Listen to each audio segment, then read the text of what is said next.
Good morning, all of you. This is the lecture of ethics and CSR, and now we are in chapter number 2.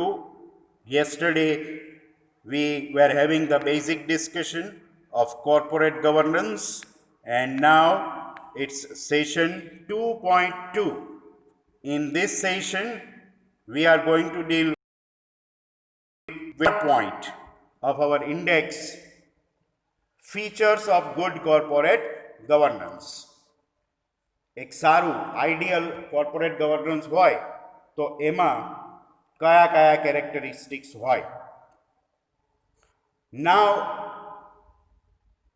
before we discuss the features, I want to repeat the meaning of corporate governance again. What is corporate governance that we saw in session 2.1? In brief, corporate governance is a set of rules applicable to all the companies, and these rules are prepared to increase the accountability, transparency, and social responsibility on the part of directors and promoters. Now, if a company is following corporate governance practice, then how can we come to know? So, there are some characteristics. If these characteristics are present in that company, it signals that the company has implemented corporate governance code or corporate governance standards. So here are they. Number 1, corporate governance is always effective and efficient. Effective and efficient કોને કહેવાય? તો કે કંપનીના જે કંઈ પણ resources છે, whether we have financial resources or any other facilities or the company infrastructure, whatever, એ બધા રિસોર્સિસમાં જ ગણાય. આ બધા રિસોર્સિસનો તમે મોસ્ટ પ્રોડક્ટિવલી યુઝ કરતા હોવા જોઈએ. That is the first characteristic. જો તમે આ બધા રિસોર્સિસનો ઇફેક્ટિવ અને એફિશિયન્ટ રીતે યુઝ કરતા હો, કરકસરથી યુઝ કરતા હો, આડોઅવળો વેડફાટ નહીં કરતા હો, ખોટો વેસ્ટ ન કરતા હો, તો જ એના બેનિફિટ જે છે એ તમને મળે અને એ બેનિફિટ તમે બધા સ્ટેક હોલ્ડર્સ જે છે એને પાસ ઓન કરી શકો. ઓલવેઝ રિમેમ્બર કે જે ઇકોનોમી કંપની છે, ઇકોનોમી કંપની એટલે એફિશિયન્ટ કંપની છે કે પ્રોડક્ટિવ કંપની છે, એની જ માર્કેટમાં એક સારી કોર્પોરેટ ઇમેજ ક્રિએટ થતી હોય છે. So effectiveness and efficiency is the first characteristic. Then second, C, જે કંપની ગવર્મેન્ટના નોર્મ્સ ફૂલી ઇમ્પ્લિમેન્ટ કરતી હોય, એ કંપની જે છે એક સારી કંપની તરીકે પોતાની બ્રાન્ડ વેલ્યુ એસ્ટાબ્લિશ કરી શકે, નિયમ પ્રમાણે ચાલતી કે એને કંપની કહેવાય. આ વાત કોઈ પણ કંપનીને લાગુ નથી પડતી. કોઈ પણ સોશિયલ ઓર્ગેનાઇઝેશન હોય, કોઈ પણ સંસ્થા હોય, એને બી આ વાત લાગુ પડે જ છે. A good organization or institution always follows applicable laws. It never asks for any type of exemption. It never tries to find out any loopholes. છટકબારી ગોતવાની વાત જ નથી. બરાબર? જે કાંઈ પણ લાગુ પડતા નિયમો છે એ તમે ફોલો કરતા હો તો એ બીજું કેરેક્ટરિસ્ટિક બને છે corporate ગવર્નન્સનું. Then the third, clear transparency. જે કંપનીમાં કોર્પોરેટ ગવર્નન્સના નોર્મ્સ ફોલો થતા હોય એ કંપની બેઝિકલી 4 મેટરમાં ફૂલ્લી ટ્રાન્સપરન્ટ હોય છે. Managerial matters, financial matters, administrative matters and personal matters. આ 4 ફ્રન્ટ ઉપર કંપની ફૂલ્લી ટ્રાન્સપરન્ટ હોય છે અને આ ચારેયની ઇન્ફોર્મેશન જે છે એ સ્ટેક હોલ્ડર્સ સાથે એક્સચેન્જ થતી હોય છે. જો સ્ટેક હોલ્ડર્સને આ 4 મેટરની બરાબર ખબર હોય, એની ઇન્ફોર્મેશન એ લોકો પાસે હોય, તો ફ્રોડના ચાન્સીસ બી ઘટી જાય છે અને શેર હોલ્ડર્સને બી ડાયરેક્ટર્સ ઉપર એક ટ્રસ્ટ ઊભો થતો જોવા મળે છે. Then there is another characteristic, accountability. A corporate governance code બધા ડાયરેક્ટર્સને રિસ્પોન્સિબલ બનાવે છે, અકાઉન્ટેબલ બનાવે છે. કઈ બાબતમાં? તો કે એમના જે કંઈ ઇન્ટરેસ્ટ છે એના માટેની જવાબદારી ડાયરેક્ટર્સની છે. આ બધા સ્ટેક હોલ્ડર્સ છે. જો તમે સ્ક્રીન ઉપર એમ્પ્લોઈઝ છે, customers, suppliers, lenders, share holders, investors, bankers, press, media and government. આ બધા જે સ્ટેક હોલ્ડર્સ છે કે કનેક્ટેડ પાર્ટીઝ છે, એને જ્યારે જે ટાઈપની ઇન્ફોર્મેશન જોતી હોય એ તમારી કંપની પ્રોવાઈડ કરતી હોવી જોઈએ અને એ બી સાચી ટ્રુ એન્ડ એક્યુરેટ ઇન્ફોર્મેશન એ લોકોને પહોંચતી હોવી જોઈએ. તો જ તમે અકાઉન્ટેબલ છો, તો જ તમે રિસ્પોન્સિબલ છો. They are also free to ask you questions. કંપનીની એજીએમ જે હોય છે, જે દર વર્ષે કન્ડક્ટ કરવાની હોય, એન્યુઅલ જનરલ મિટિંગ તો એ એજીએમમાં બધા સ્ટેક હોલ્ડર્સ હોય છે. અત્યારના સમયમાં ઘણી કંપની જે છે એને એજીએમની બી પરમિશન મળેલી છે, રાઈટ? પણ નોર્મલ સર્કમસ્ટન્સીસમાં જ્યારે પણ એજીએમ કંપનીની હોય ત્યારે એમાં આ બધા સ્ટેક હોલ્ડર્સ, બધા એટલે બધાના રેપ્રેઝેન્ટેટિવ્સ જે હોય, પહોંચી શકે એમ હોય, એ બધા એજીએમમાં હાજર રહેતા હોય છે. And they also question companies decisions. At the time of AGM, it is the responsibility of the managing director to answer to all the questions, all the queries raised by these stakeholders in the most satisfactory manner. એટલે તમે જે કંઈ as a promoter તમારા stack હોલ્ડર્સને સમજાવવા માંગતા હોય, બરાબર છે, એ એમને ન સમજાય, એમના મગજમાં એ વાત ન ઉતરે, તો બરાબર પોલાઇટલી એમને કન્વિન્સ કરવાની તમારી જવાબદારી છે. એ માટે જે કંઈ પણ ઇન્ફોર્મેશનનું શેરિંગ તમારે કરવાનું હોય એ તમારે કરવું જ પડે, તો જ તમે અકાઉન્ટેબલ ગણાવ. So good corporate governance always makes the directors and promoters accountable towards all the stakeholders. That is the fourth characteristic. Fifth one, આ બહુ જ ઇમ્પોર્ટન્ટ કેરેક્ટરિસ્ટિક છે. Fifth one, good corporate governance ensures that all the decisions taken by the board of directors are consensus oriented. Consensus નો meaning થાય majority. એટલે જે કંઈ પણ ડિસિઝન્સ લેવાય એ બહુમતીથી લેવાતા હોવા જોઈએ. આ કંપનીની ઇન્ટરનલ પ્રોસિડિંગ્સ સાથે કનેક્ટેડ છે. જ્યારે બોર્ડ મિટિંગ ભરાય, બધા ડિરેક્ટર્સ એમાં પ્રેઝન્ટ હોય અને તમારે કોઈ પણ ડિસિઝન્સ લેવાના હોય, તો એ જે કંઈ પણ ડિસિઝન્સ લેવાય related to your policies or strategies or various activities, જેના રિલેટેડ હોય, પણ એ ડિસિઝન મોટા ભાગના ડિરેક્ટર્સ એમાં એગ્રી થતા હોય અથવા બધા એગ્રી થતા હોય એ રીતે જ લેવાવો જોઈએ. ઓટોક્રેટિક ડિસિઝન નહીં હોવો જોઈએ. In other words, a managing director cannot impose his or her decisions on the other directors.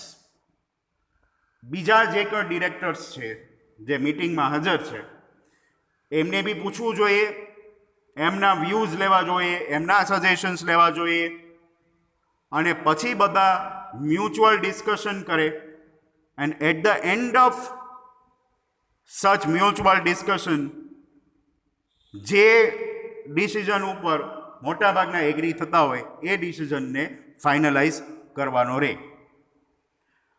અને જો ખરેખર એવું થાય તો જે કંઈ પણ ડિસિઝન્સ લેવાયા છે એને બધા એક્સેપ્ટ બી કરશે, કોઈ ઓબ્જેક્શન બી નહીં લે અને બધા એને ઇમ્પ્લિમેન્ટ પણ કરશે. રાઈટ? આ રીતે જે પ્રોસિજર થાય ને એ કન્સેન્સસ ઓરિએન્ટેડ પ્રોસિજર કહેવાય. હવે ઘણી જગ્યાએ એવું જોવા મળ્યું છે કે એમડી જે છે મેનેજિંગ ડાયરેક્ટર એ પોતે ડોમિનન્ટ હોય. ડોમિનન્ટ હોય એટલે હું જેમ કહું છું એમ જ તમારે બધાએ કરવાનું છે. ઇમ્પોઝિંગ પર્સન જેને કહીએ, ડિસિઝન એણે લઈ લીધો હોય પોતાની રીતે અને બીજા ઉપર ઇમ્પોઝ કરી દીધો હોય, ઠોકી બેસાડ્યો હોય, આમ જ કરવાનું છે. ન તો એણે કોઈને પૂછ્યું હોય, ન તો એણે કોઈના સજેશન લીધા હોય. આવી જે ઓટોક્રેટિક સ્ટાઇલ ઓફ લીડરશિપ છે that is not acceptable under corporate governance framework. કારણ કે પછી શું થશે, એણે જે કંઈ વિચારીને ડિસિઝન લીધો હોય સિંગલ હેન્ડેડલી, એમાં એણે પોતાનું જ જોયું હોય, પોતાનો બેનિફિટ જ જોયો હોય, બીજા કોઈનો બેનિફિટ એમાં જોયો ન હોય, બધાનો બેનિફિટ ન જોયો હોય. એટલે ઘણીવાર એવું બી બને કે સ્ટેક હોલ્ડર્સને એને કારણે લોસ બી જતો હોય. બરાબર છે? અને એવું થાય જ છે, તમને ખબર જ છે. વખતો વખત ન્યૂઝપેપરમાં તમે રીડ કરતા જશો કે ઘણીવાર આવા ન્યૂઝ આવતા હોય છે કે ફલાણી કંપનીમાંથી આ પર્સને રેઝિગ્નેશન આપી દીધું. રીઝન્સ ન આપ્યા હોય એવું લખી નાખે કે પર્સનલ રીઝન્સથી રેઝિગ્નેશન આપી દીધું. તો ખરેખર એમાં વાત આ હોય છે કે અમુક ડિસિઝન્સ એવા હોય કે જેની તમે અગેન્સ્ટમાં છો કે આ ડિસિઝન ન લેવો જોઈએ, પણ છતાં તમારું ચાલવા ન દીધું હોય અને તમને ખબર જ હોય કે આ ડિસિઝન જે છે એ લોસ મેકિંગ છે, એનાથી કંપનીને બી લોસ જશે અને કંપની સાથે કનેક્ટેડ જે કોઈ પણ સ્ટેક હોલ્ડર્સ છે એમને બી ઘણો બધો ફાઇનાન્શિયલ લોસ જશે and their interest is not well protected. એટલે પછી તમે શું કરો? જવાબદારી તો તમારી એ આવે.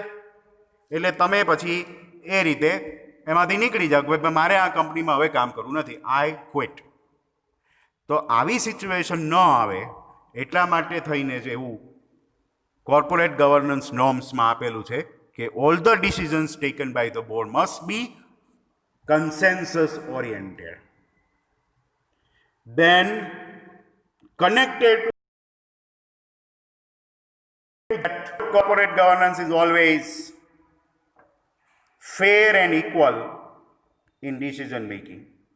Fair and equal કોને કહેવાય? તો કે તમારા જેટલા પણ સ્ટેક હોલ્ડર્સ છે, when we talk about stakeholders, there are so many categories, right? સ્ટેકહોલ્ડર્સના અલગ અલગ ક્લાસ હોય. Class of equity share holders, class of preference share holders, class of debenture holders, class of bankers and many મોર. તો તમે જ્યારે as a director કોઈ પણ decision લ્યો છો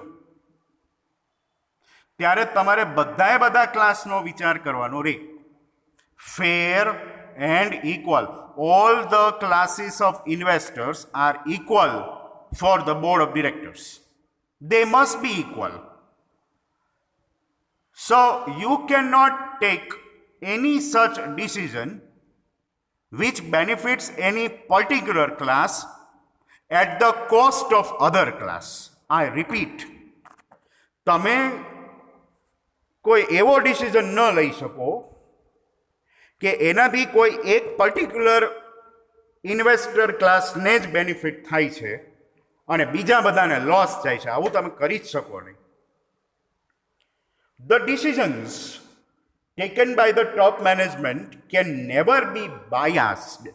અને biased judgment કહેવાય, biased decision કહેવાય. જો તમે કોઈ એકની વધારે પડતી ફેવર કરતા હો તો પાર્શિયાલિટી જેને કહેવાય ને એ કહેવાય. And that is not acceptable, right?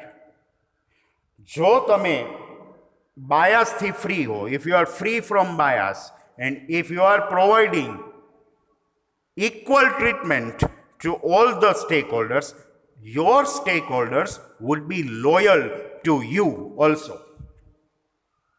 સ્ટેકહોલ્ડર્સને એવું લાગે કે કંપની માટે બધા સરખા છે તો જ સ્ટેકહોલ્ડર્સ અને કંપની વચ્ચે એક ટ્રસ્ટ ઊભો થાય અને તો એ લોકો આપણી કંપનીમાં ટકી રહે, એમનું ઇન્વેસ્ટમેન્ટ આપણી કંપનીમાં કન્ટિન્યુ રાખે.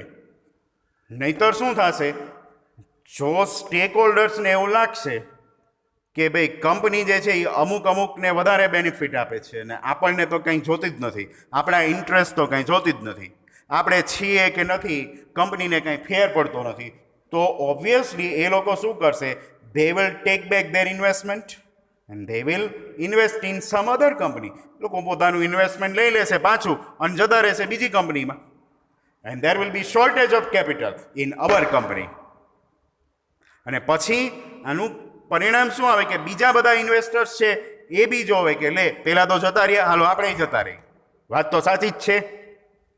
એટલે આવી કોઈ વર્સ્ટ સિચ્યુએશન ન ઊભી થાય એટલા માટે બધા ઇન્વેસ્ટર્સ આપણા માટે સરખા હોવા જોઈએ.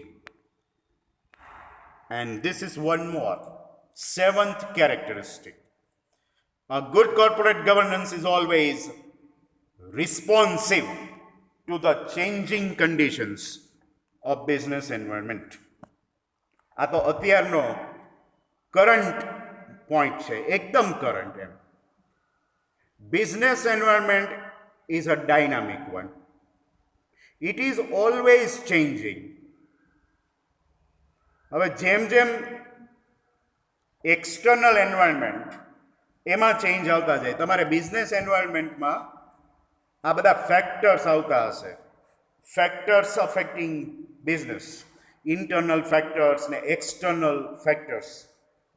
તો એમાં એક્સટર્નલ ફેક્ટર્સમાં તમને ખબર જ છે, external factors are beyond the control of top management, right?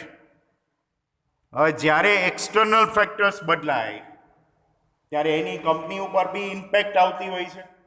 So according to those changes, your company organization must be flexible enough to make necessary changes in your routine policies.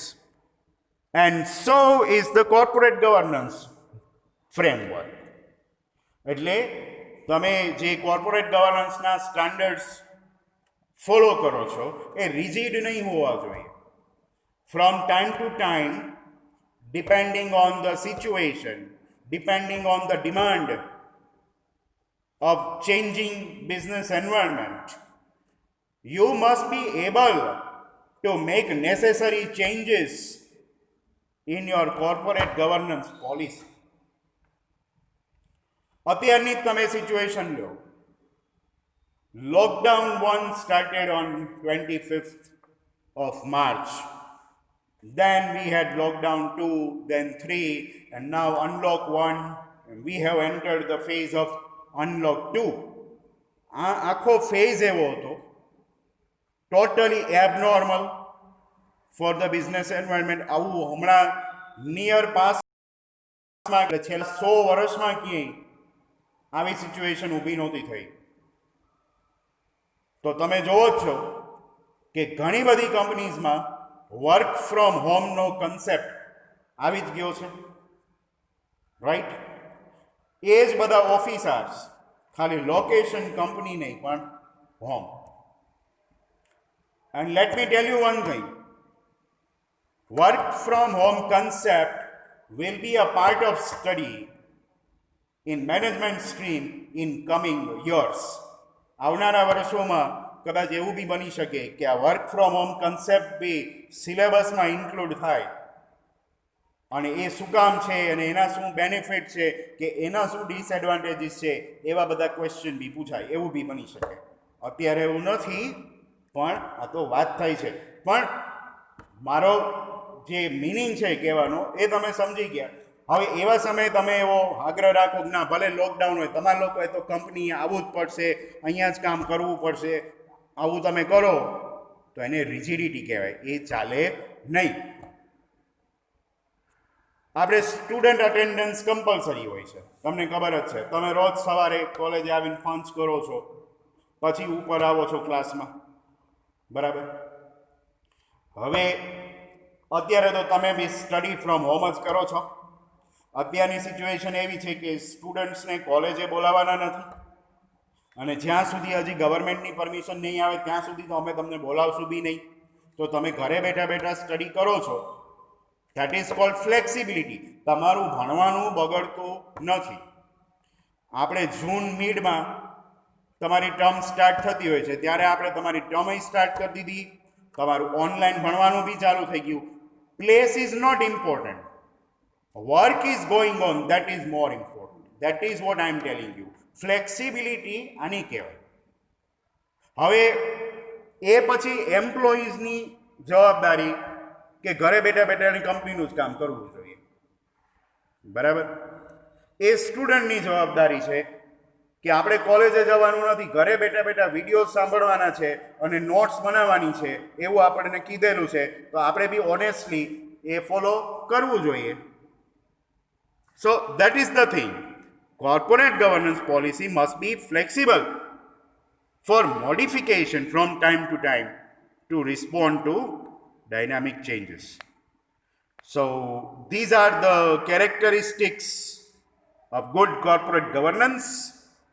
A very important topic has been completed in session number 2.2. Next week in session 2.3, we will carry on the discussion. Till then, see you. Have a nice day.